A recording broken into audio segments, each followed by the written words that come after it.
2 Tawarik 7. Api turun dari langit, nyanyian syukur. Setelah Salomo mengakhiri doanya, api pun turun dari langit, memakan habis korban bakaran dan korban-korban sembelihan itu. Dan kemuliaan Tuhan memenuhi rumah itu.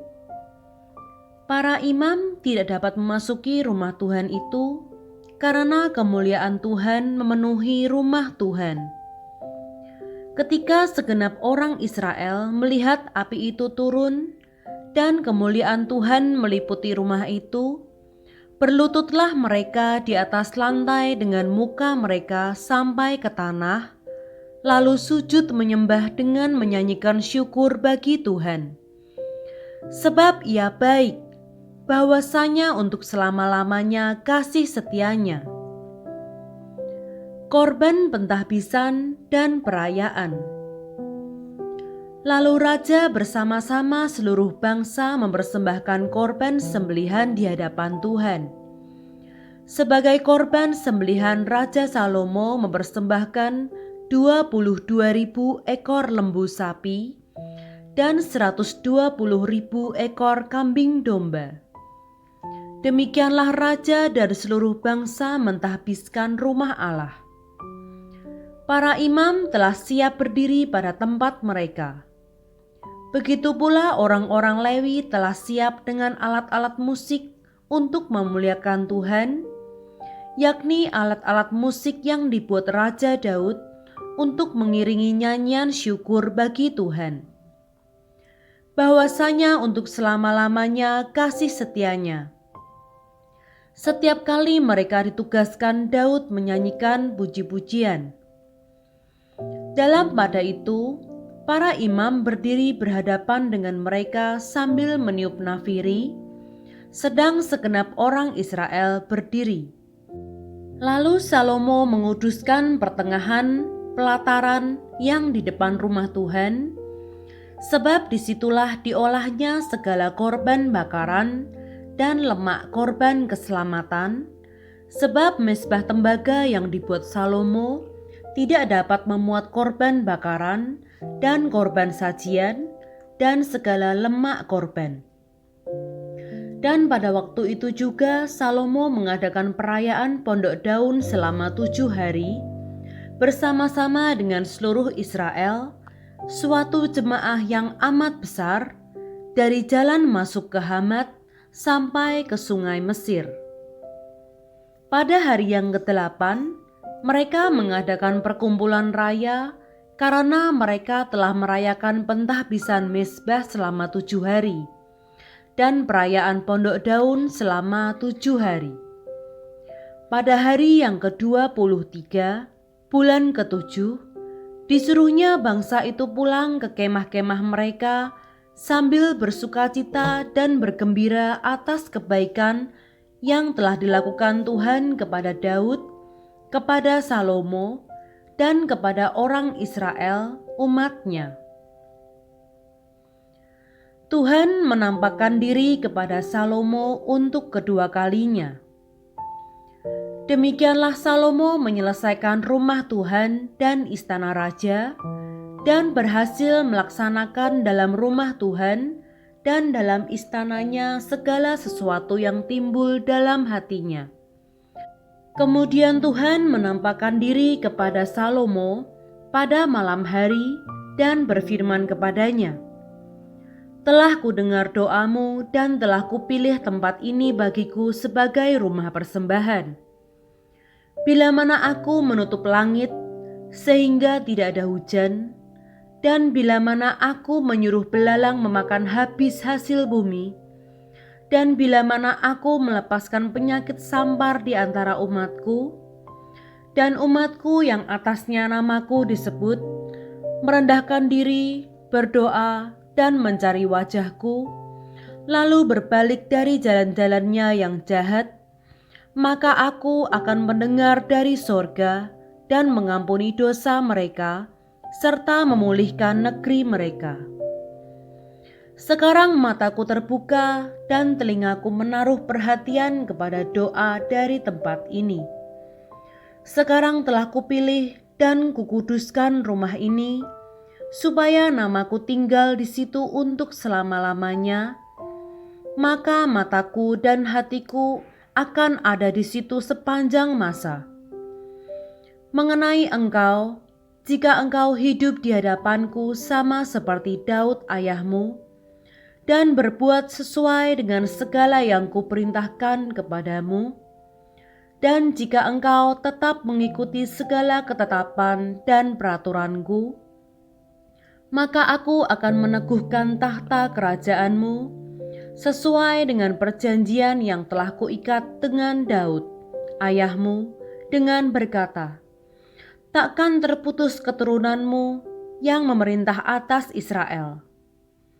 Tetapi jika kamu ini berbalik dan meninggalkan segala ketetapan dan perintahku yang telah kuberikan kepadamu, dan pergi beribadah kepada Allah lain dan sujud menyembah kepadanya, maka aku akan mencabut kamu dari tanahku yang telah kuberikan kepadamu, dan rumah ini yang telah kukuduskan bagi namaku, akan kubuang dari hadapanku, dan akan kujadikan kiasan dan sindiran di antara segala bangsa.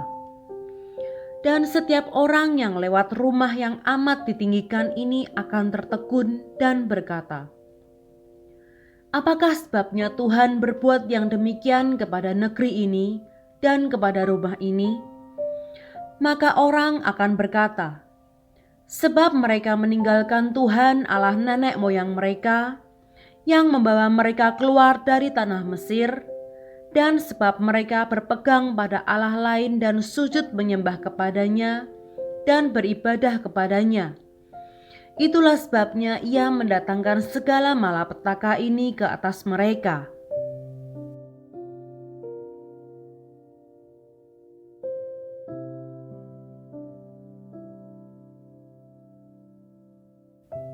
Dua Tawarik 8. Beberapa usaha Raja Salomo. Setelah lewat 20 tahun, selesailah Salomo mendirikan rumah Tuhan dan istananya sendiri. Maka Salomo memperkuat kota-kota yang diberikan Huram kepadanya dan menyuruh orang Israel menetap di sana. Lalu Salomo pergi ke Hamat Zoba dan menaklukkannya. Kemudian ia memperkuat Tadmor di padang gurun dan semua kota perbekalan yang didirikannya di Hamat. Ia memperkuat juga Bet-horon Hulu dan Bet-horon Hilir menjadi kota kubu yang bertembok, berpintu gerbang dan berpalang, dan juga Baalat dan segala kota perbekalan kepunyaan Salomo, segala kota tempat kereta, kota-kota tempat orang berkuda, dan apa saja yang Salomo ingin mendirikannya di Yerusalem, atau di Gunung Libanon, atau di segenap negeri kekuasaannya. Semua orang yang masih tinggal dari orang Het, orang Amori, orang Feris, orang Hewi, dan orang Yebus, yang tidak termasuk orang Israel, yakni keturunan bangsa-bangsa yang masih tinggal di negeri itu, dan yang tidak dibinasakan oleh orang Israel, merekalah yang dikerahkan Salomo untuk menjadi orang Rodi. Demikianlah mereka sampai hari ini.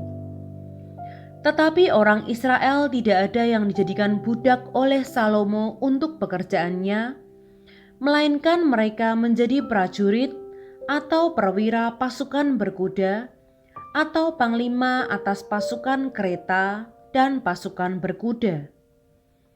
Dan inilah pemimpin-pemimpin umum Raja Salomo, 250 orang yang memerintah rakyat.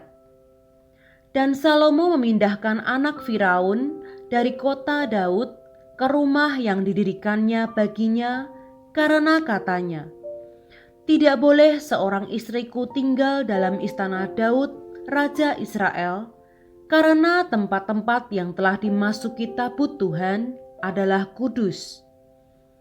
Lalu Salomo mempersembahkan korban-korban bakaran bagi Tuhan di atas mezbah Tuhan yang didirikannya di depan balai bait suci, sesuai dengan apa yang menurut perintah Musa ditetapkan sebagai korban untuk setiap hari, yakni pada hari-hari Sabat, pada bulan-bulan baru, dan 3 kali setahun pada hari-hari raya, pada hari raya roti tidak beragi, pada hari raya 7 minggu, dan pada hari raya pondok daun. Dan menurut peraturan Daud ayahnya, ia menetapkan rombongan para imam dalam tugas jabatan mereka, dan orang-orang Lewi dalam tugas menyanyikan puji-pujian dan menyelenggarakan ibadah di hadapan para imam setiap hari menurut yang ditetapkan untuk hari itu, dan juga penunggu-penunggu pintu gerbang dalam rombongan mereka untuk setiap pintu gerbang, karena demikianlah perintah Daud, abdi Allah. Mereka tidak menyimpang dari perintah raja mengenai para imam dan orang-orang Lewi dalam perkara apapun, juga mengenai perbendaharaan. Maka terlaksanalah segala pekerjaan Salomo dari hari dasar rumah Tuhan diletakkan sampai kepada hari rumah itu selesai. Dengan demikian, selesailah sudah rumah Tuhan. Kemudian Salomo pergi ke Ezion Geber dan ke Elot yang letaknya di tepi laut di tanah Edom. Dengan perantaraan anak buahnya, Huram mengirim kapal-kapal kepadanya dan anak buah yang tahu tentang laut. Bersama-sama anak buah Salomo mereka sampai ke Ofir, dan dari sana mereka mengambil 450 talenta emas yang mereka bawa kepada Raja Salomo.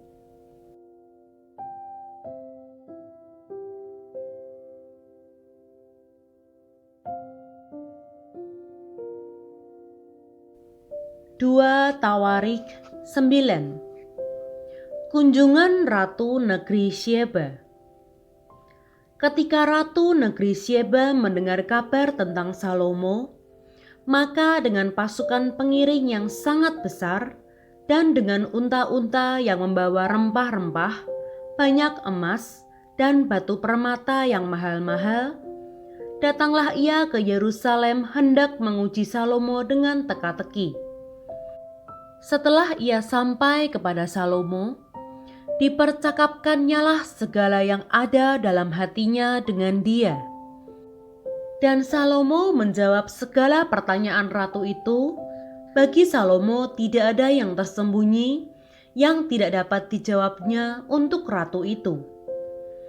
Ketika Ratu Negeri Syeba melihat hikmat Salomo dan rumah yang telah didirikannya, makanan di mejanya, cara duduk pegawai-pegawainya, cara pelayan-pelayannya melayani dan berpakaian, juru-juru minumannya dan pakaian mereka, dan korban bakaran yang biasa dipersembahkannya di rumah Tuhan, maka tercenganglah ratu itu.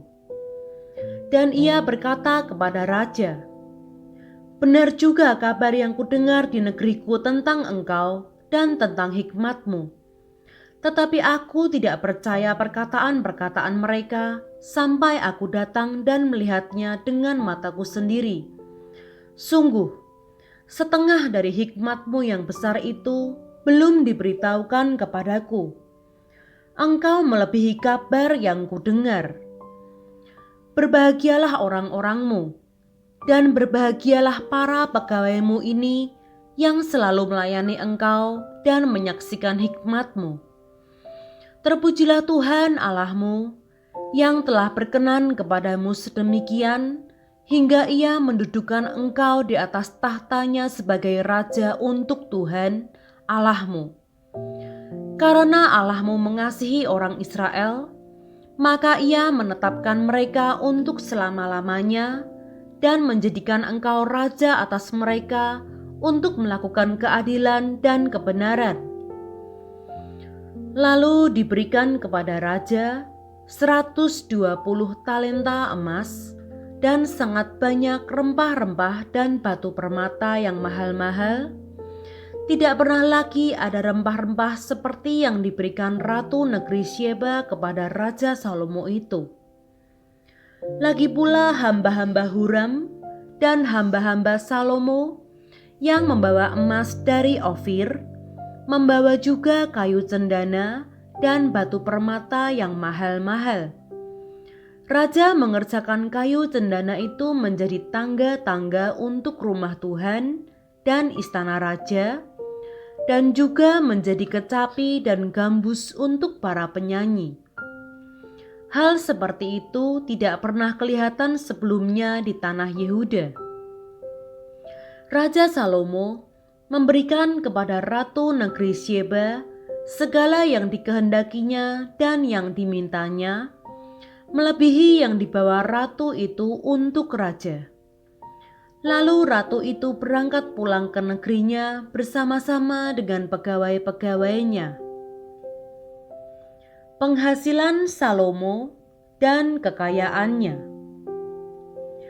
Adapun berat emas yang dibawa kepada Salomo dalam 1 tahun ialah seberat 666 talenta, belum terhitung yang dibawa oleh saudagar-saudagar dan pedagang-pedagang, juga semua raja Arab dan bupati-bupati di negeri itu membawa emas dan perak kepada Salomo.